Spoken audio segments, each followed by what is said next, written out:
Mana hozir Nexia mashinamiz kelgan. Oldin DTP bo'lib qolgan ekan. Shu yon taraflari urilib pachoq bo'lib qiyshib qolibdi, kabellarni siqib qo'yibdi. Hozir mashchasini tortib to'g'rilab o'zini qilamiz. Mana yo'larni ham qiyshitib qo'ygan ekanizgina.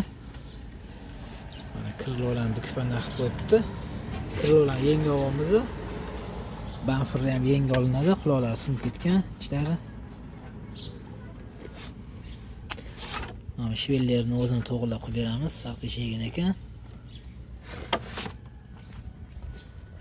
Bamfer fara tumanga bamfer olinadi, qolgan hamma narsani o'zini qilib to'g'rilab beramiz. Mana holat mashinani. Kapotlar ozgina qiyshaygan, ularni ham to'g'rilab qo'yamiz. Ish jarayonida ketamiz.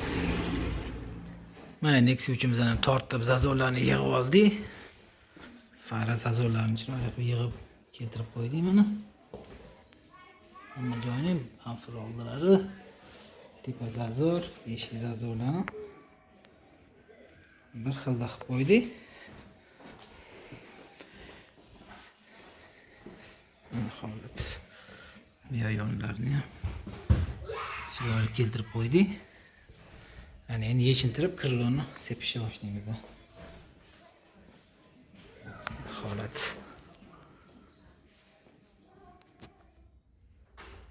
Mana Nexia uchimizdan ham kirlosini sepib oldik.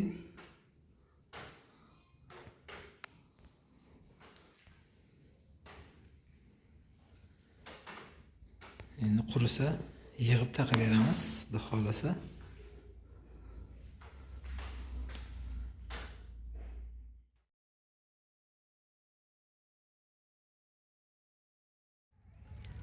Mana Nexia 3 mashinamiz ham tayyor bo'ldi. Kraskalarni sepib tayyor qilib oldik. Zazorlarni yig'ib, yon zazorlari, mana kapot oldi zazorli, hammasini bir xilda yig'ib qo'ydik mana. Bu yoq taraflari ham mashinamiz holat.